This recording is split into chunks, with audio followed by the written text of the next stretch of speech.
When we incarnate in a body, we choose a circumstance that gives us the right opportunities for us to learn the necessary lessons that are timely for us in this particular incarnation. So we choose a general flow of energy. We don't necessarily choose every single detail about this. We choose many of the aspects of the incarnation that we take, but not every single detail is exactly matched to our karma. It's really like a Venn diagram. You'll choose a mother or a father or a family or a community or a culture because enough overlaps that it's going to give you the right context for you to carry out that incarnation. But if you choose to be, for example, with that particular father, that father has his circle that he also brought in with him, and it doesn't necessarily lie exactly one on top of the other. They overlap. So you will still be influenced by those things, but you can't just chart out every single detail and say, this is mine, this is mine, this is mine. To begin with, there is definitely individual karma, but there is also group karma that may affect you or not affect you, depending how in tune you are with it. So when you incarnate in any country, for example, you're also getting the history and the karma of that country. For example, Paramhansa Yogananda said about the United States that overall the United States has extremely good karma because we've been generous, we've been until recently, we've been very God-centered, we've been we favored equality and personal rights. We've been extremely generous. Even after armed conflict, after wars, we'll go back and help our former enemies. That's not to say that the United States is without negative decisions, but overall, Master said, the USA has very good karma. However, he said, we have very bad, unresolved karma for the way we treated the Native Americans who were here before us, and we simply disregarded their rights, their humanity, and we did it out of greed in order to get what they had and to establish ourselves. And that's bad, unresolved karma, he said. And he said that karma has still to be paid off, and it will be paid off within the near predictable future. And in fact, in 1952, he acted as if that karma was going to come due very soon, and much time has passed and it hasn't come due yet. But he said it has to come due. But he said the last major obstacle that the USA has to go through before our good karma will really begin to flower.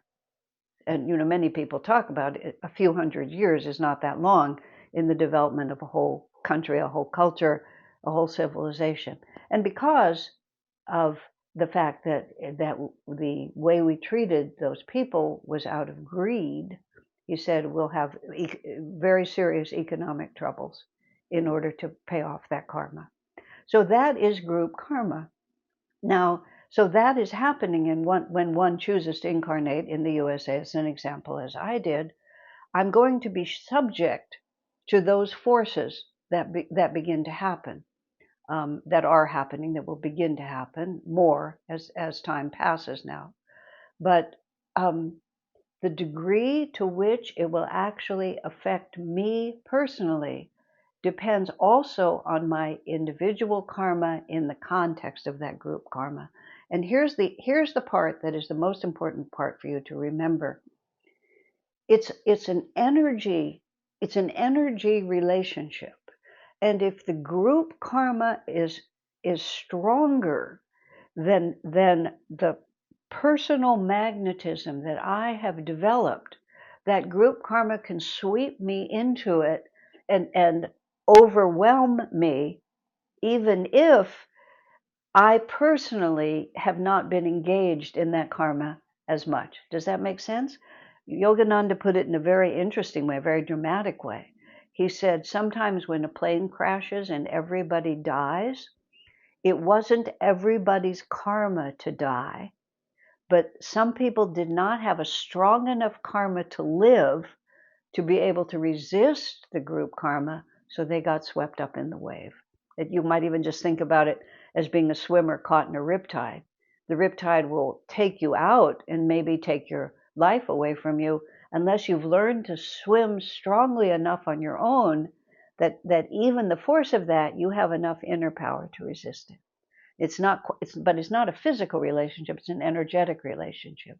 Using the issue of a plane going down and everybody dying, there's always these interesting stories about just before I got on the plane, I got a phone call and I had to go do something, or I got sick and I didn't get to go, or I had my ticket and then my friends at the other end said, no, this isn't a good time to come. And so, okay, I didn't get on the plane at all. Literally, I know individuals for whom that has happened. So that's the interplay of group karma and personal karma. Or there's a story of a man who was an attorney and he was in a courtroom. This was in Asia, where there were more earthquakes and landslides. And he was in the courtroom. He was presenting his case. He suddenly started coughing in such a way that he couldn't stop. And it was so interrupting, he had to walk out of the building, and he was standing on the sidewalk, clearing his throat, when a landslide came and crushed the building and killed everyone in the room he'd just been in. That's the balance of group and personal karma. Yes, these are big stories, but it's always acting itself out. So the answer to that is, what am I doing to develop my own personal magnetism? To what extent am I just floating on the river of whatever is going on around me, looking at a picture of how I'm supposed to do my hair, figuring out what I'm supposed to wear, liking what everybody else likes, just wanting to be part of the world around me without ever being self-determined, without ever asking those questions? Then the group karma is just going to carry you, whether that's the group is your family or your country, or the geography of where you're living. The extent to which you do not make individual decisions and live according to your own inner guidance, to that extent, group, national karma, planetary karma will just suck you in with that flow. And the extent to which you are learning the lessons already. You see, group karma comes in order to teach people things that they don't already know. Like if in the USA, greed is being balanced, by economic decline, in order to teach people deeper values than just money, just getting financial and gold and natural resources, all those things without regard to the human element. If you've already learned that lesson and are living accordingly, then you don't have to be forced to learn it. Even now in these times, Yogananda said even more that the world as a whole has become very confused about our relationship to God. And again, the United States also, we've become too materialistic, and we don't have a refined understanding of inner communion and the real purpose of life. Institutional religion is fading away. It's being replaced by an inner understanding, but also there's this tremendous atheistic, materialistic force that's coming. Difficult times are also coming to the US, not only because of that other karma, but also because we need to be awakened to the necessity to attune ourselves to a higher reality, and to live our lives in appropriate understanding of that relationship. But those who are already living that way and are already eagerly embracing this new expanded way of consciousness, we don't have to be forced by pain and suffering and disappointment to learn a lesson we already know.